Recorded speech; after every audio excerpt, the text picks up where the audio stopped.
Buenas tardes, bienvenidos a austinlatino.com, noticias en tu idioma. Yo soy Jorge Iturralde. Hoy tenemos un invitado especial, Carlos Love. Él es mexicano, gerente de marketing de una empresa privada y estamos invitándolo porque queremos la opinión de una persona que trabaja en la parte de los negocios, en este caso de una empresa, acerca del tema que ayer invadió todos los medios, no solamente en México. Muchos lugares pusieron, incluso hoy los encabezados del día de hoy fueron acerca de que el gobierno de Estados Unidos acusa a México, bueno, algunas instituciones de banco y de casas de cambio, de lavado de dinero y de ayudar a el narcotráfico a estar, pues obviamente lavando su dinero. Primeramente, Carlos, te doy la bienvenida. ¿Cómo estás? Muchas gracias por la invitación, te lo agradezco. Oye, ¿cómo escuchaste esto? Primeramente, la acusación, ¿no? Es una acusación muy seria, que hoy, ya en la mañana, salió la presidenta Sheinbaum y ya sabes, toda la gente afín al gobierno a decir que no es cierto, que no tienen pruebas y entre que si es verdad y si es mentira, pues sí, no están presentando ninguna prueba. ¿Qué te parece primeramente el anuncio? Mira, yo quisiera primero comentarte que yo tuve la experiencia de trabajar en el sector financiero y ver cómo evolucionaban en términos de el manejo de todo lo que se llama la parte de risk management. Y creo que tanto la Comisión Nacional Bancaria de Valores como en general las instituciones financieras en México siempre han tratado de ir arriba del estándar en términos de todo lo que es el manejo de riesgos para lo que tiene que ver con todos estos temas de lavado de dinero. Sin embargo, es una realidad y ayer en la noche escuchaba a algunos especialistas en el tema. Es una realidad que a pesar de que los bancos y la Comisión Nacional Bancaria de Valores evidentemente establecen estándares muy altos en términos del manejo de riesgo, puede también haber fugas. Entonces, eso es como, digamos, como la primera premisa, ¿no? Entonces, creo que es un tema muy delicado porque, evidentemente, por más que inviertan las instituciones en temas tecnológicos, en temas de procesos, creo que, evidentemente, lo que significa es que cada vez tiene que haber un mayor inversión en ese sentido. O sea, me estás diciendo, vamos a decir, que los gerentes de banco, los directores de banco, incluso los inversionistas, no se puede que no se den cuenta de lo que está pasando ya en la parte de las transacciones. Sí, y bueno, y te digo esto porque acusan a Alfonso Romo, que fue pues parte del gobierno, parte del equipo de López Obrador, del presidente Andrés Manuel López Obrador, y lo acusan directamente de que una empresa de García Luna tuvo una transacción de 40 millones ahí medio turbia. Entonces, este tipo de transacciones de 40 millones de dólares, ¿será que no sabe la gente de arriba, los inversionistas y incluso el gobierno? Mira, te voy a decir cómo operan normalmente las áreas de manejo de riesgo en los bancos. Normalmente lo que hacen es, evidentemente, tú tienes muchas operaciones bancarias en diferentes sentidos y precisamente la función de estas áreas es monitorear una serie de transacciones que pudieran ser sospechosas en base a una serie de criterios que se establecen por la Comisión Nacional Bancaria y por las propias instituciones. Ahora, este acuerdo que se hizo con la Comisión Nacional Bancaria establece normas a nivel internacional. Entonces, yo creo que aquí en este sentido, para reiterar lo que te mencionaba, creo que las instituciones, como instituciones, están muy claras y estoy completamente seguro que las instituciones tratan de alguna manera implementar este tipo de reglas. Ahora, es una realidad que en un mercado tan amplio que es el mercado del narcotráfico, también puede haber muchos factores de riesgo a nivel interno y a su vez a nivel externo. Entonces, creo que decir que una persona es responsable o no, bueno, puede ser responsable porque es digamos, el principal accionista, pero internamente creo que definitivamente la institución debe tener alguna persona que se encarga de todos estos temas de lo que tiene que ver con la parte de riesgo financiero. Sí, ¿sabes cuál es la cosa, Carlos? Que en este caso sí, es la nueva manera del gobierno de Estados Unidos. Primero tirar la piedra, primero acusar, en el primer periodo de la presidencia de Trump, no sé si tú recuerdas que acusaron a Rafa Márquez, a Julián Álvarez, a gente famosa en México. Primero los acusaron y después les quitaron todo porque se dieron cuenta que no. Pero esa es la nueva modalidad del gobierno de Estados Unidos. Primero tira la piedra. Eso es, pues obviamente, una quizá injusticia si no presenta ninguna prueba. Pero por el otro lado, todos sabemos que es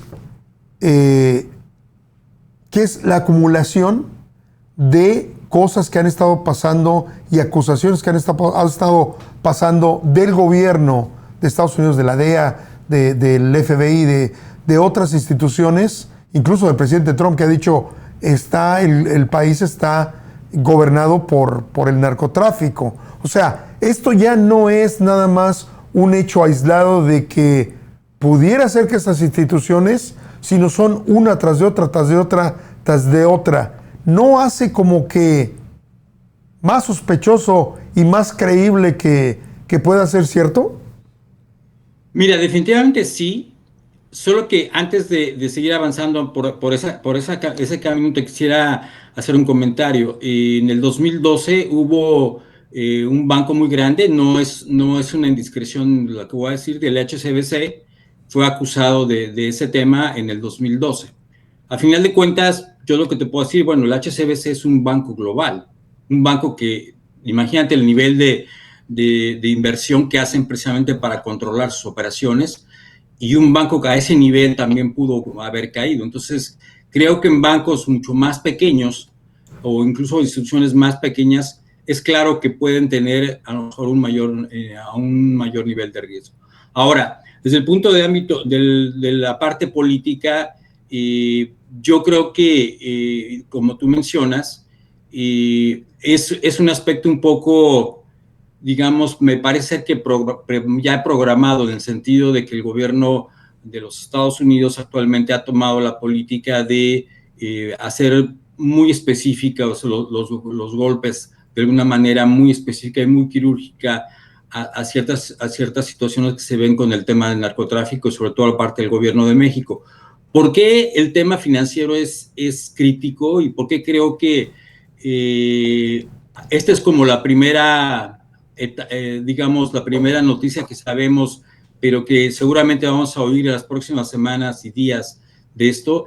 Es porque en el 2012 creo que el principal riesgo que tenían con el HSBC era, por ejemplo, que hubiera una especie de contagio. En ese sentido, lo que se llama como un contagio que a otras instituciones se crea que también ellas están involucradas en este tipo de situaciones.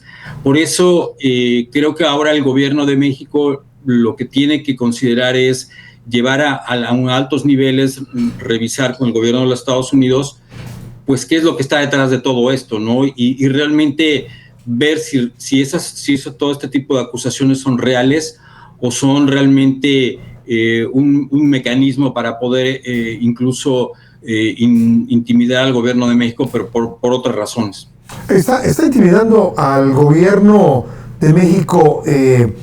¿Con qué fin? Porque no se ve que haya alguna cuestión que vayan a hacer hasta ahorita, ¿no? No se ve como que de repente habla muy bien de la presidenta Sheinbaum, de repente habla mal.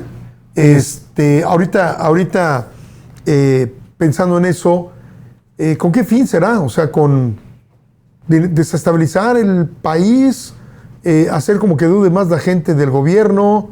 ¿Cuál será la...? Mira, yo creo que es una muy buena pregunta. Creo que la relación bilateral, y no me quiero meter mucho en el tema político porque hay tantos ángulos que puedes tocar, pero en la parte económica, evidentemente estamos por tener ya incluso posiblemente la renegociación del Tratado de Libre Comercio. Estamos por tener, incluso estamos viendo la parte de los aranceles. que de alguna manera el presidente Trump está imponiendo por sus tarifas arancelarias, la política arancelaria que ha propuesto él, pero creo que son como muchos ángulos que a final de cuentas en una relación bilateral tan compleja, tan diversa y tan digamos, complicada en muchos sentidos, puede de alguna manera ser parte de toda una situación que realmente no estamos viendo. ¿Tú cómo ves la situación, por ejemplo, la situación de Estados Unidos con el mundo? Obviamente, ya saliendo un poquito de México, ¿cómo ves esta manera de gobernar, de repente insultando a presidentes de otras naciones, de repente insultando a la reportera que pregunta, insultando a los que les dicen? ¿Qué comentario te merece esto que estamos viviendo, que yo creo que ni en tu vida ni en mi vida habíamos imaginado antes? Mira, yo creo que lo que está sucediendo en Estados Unidos es una réplica de lo que está sucediendo también en otras partes del mundo. Creo que se ha perdido mucho la diplomacia. Creo que si no hay diplomacia para resolver problemas, estamos en una seria situación porque empiezan a haber una serie de agresiones y desvías la atención del problema original y estás cayendo realmente en una situación personal que creo que no se debe de caer. Y digo, no tan solo en los Estados Unidos, creo que está sucediendo, lo vemos en México, lo vemos en otros países como Brasil. En el caso de Latinoamérica, por mi trabajo, yo lo veo en otros países de lo que está sucediendo. Sí, Venezuela, Nicaragua, México, Vemos Cuba. Vemos lo que sucedió recientemente en Colombia, donde hubo un atentado en fin, vemos lo que pasa incluso en Argentina. En fin, creo que lo que está pasando es que se está perdiendo el nivel de la diplomacia, porque también el nivel de agresión que hay en esas confrontaciones, y desafortunadamente lo voy a decir de esta manera, a veces en las redes sociales es lo que vende. O sea, vende la agresión. Sí, pero, o sea, vende en las redes sociales, pero estamos hablando del gobierno de un país, de la política de un país. No estamos hablando de un chisme del vecino, ¿no? Claro. Yo creo que, digamos, vende, pero creo que también lo que pasa es que es una manera nueva de negociar, ¿no? En el caso del sexenio pasado, en México lo veíamos con el presidente López Obrador. Todos los días. Todos los días agrediendo a una tras otra. Y obviamente es una relación asimétrica, porque no es posible que un presidente esté entablando ese tipo de agresiones con un reportero, porque la relación obviamente no, como yo mencionaba, es una relación asimétrica. Entonces, creo que ese tipo de maneras no es la mejor forma, ¿no? Entonces, pero ¿quién los para, Carlos? ¿Quién los para? ¿Qué les dice hasta aquí? Es una pregunta difícil en el sentido de quién los para, porque aquí no es una cuestión de colores. En Estados Unidos no es que sean los rojos o los azules. Si tú ves ambos lados, ya los niveles de agresión son en ambos sentidos. Lo veo en el caso de España, lo veo en el caso incluso también de Alemania, y lo he visto en el caso de, como te mencionaba, el caso de Latinoamérica.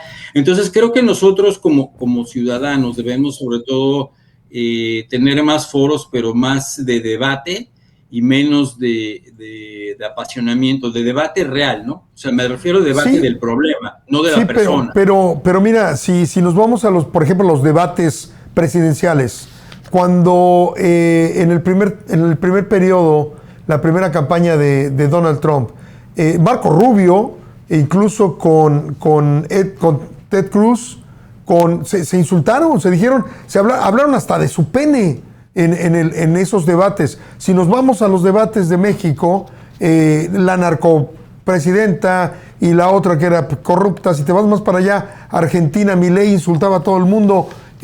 O sea, es una nueva forma de hacer política que, vuelvo a preguntar, ¿habrá alguna vez en el futuro que llegue a ser y regresar toda la normalidad? ¿O cómo se irá descomponiendo todo esto? ¿Qué piensas? Mira, yo el comentario que te hacía sobre las redes sociales te voy a decir por qué es importante, porque creo que parte de lo que motiva ese nivel de la agresión es lo siguiente. En un debate presidencial, pues vemos que en una hora y media, es difícil que puedas abarcar todos los problemas de un país y que puedas llegar a la solución.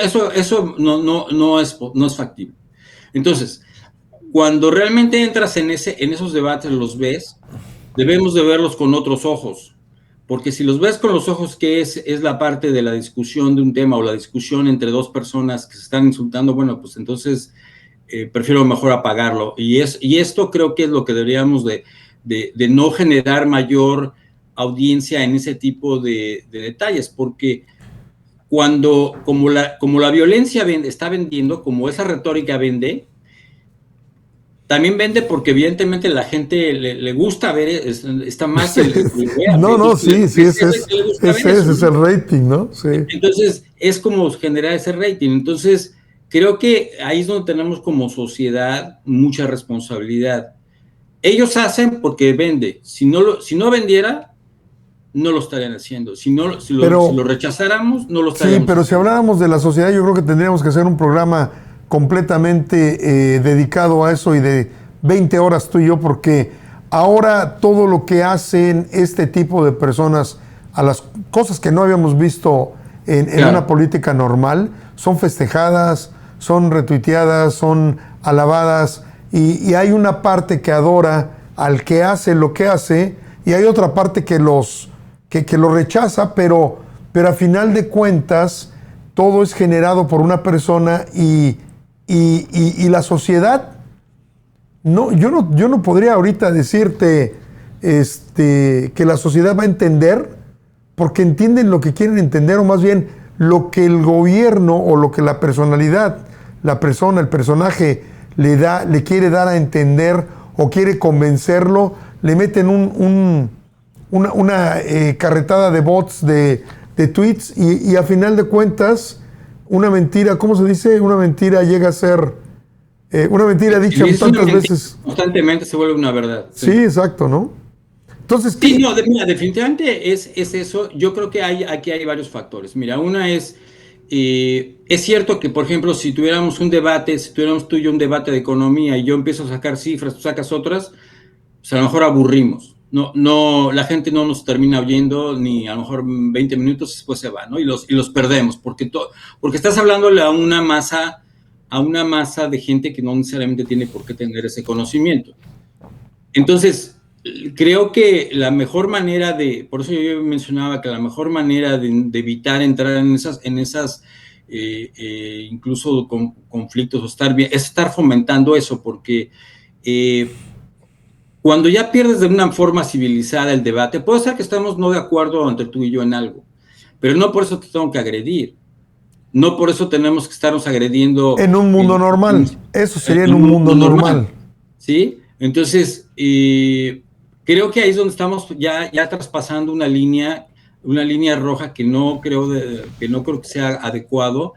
Y relacionado, por ejemplo, con este tema de lo que estábamos hablando ahorita del tema del lavado de dinero, si te fijas, algo que también está pasando, que creo que lo sucede a todos, no creo que sea exclusivo de una sola persona, es que la cantidad de noticias que van surgiendo, no quisiera decir en un día, en horas, es, como se dice en inglés, es overwhelming, se satura uno. Entonces, no terminas de leer una nota cuando ya te viene a lo mejor la otra noticia, luego la otra noticia, luego y terminas a lo mejor que la noticia que viste hace 2, 3 días deja de ser relevante porque ya la noticia del día de hoy es más importante para el propio contexto. Entonces, eso también nosotros como usuarios de cualquier red social, yo por lo menos lo que trato de hacer es tratar de dosificar la información que leo.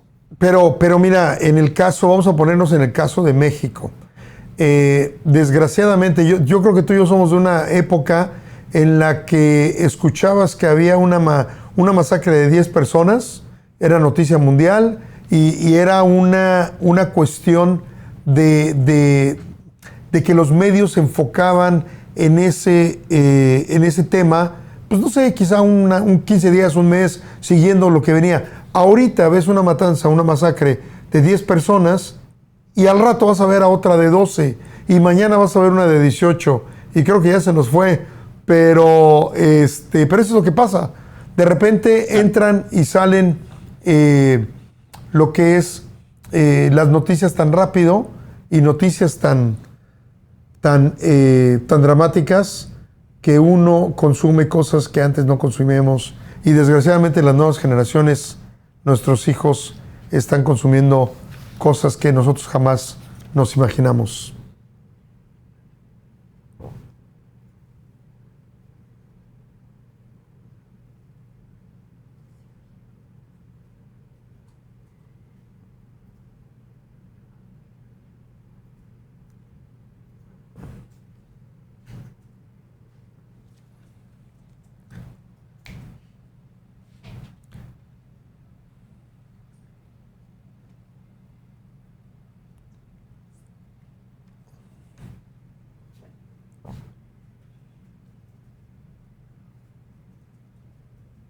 Es muy triste. Carlos, pues te damos las gracias. Ya no te vimos, me parece que se cortó tu cámara, pero te damos muchísimas gracias por haber estado con nosotros. Ojalá pudiera estar con nosotros. Muy interesante tu plática. Ojalá pudiera estar con nosotros en un futuro no muy lejano y platicar de las cosas que están pasando en nuestro México lindo y querido y en el mundo.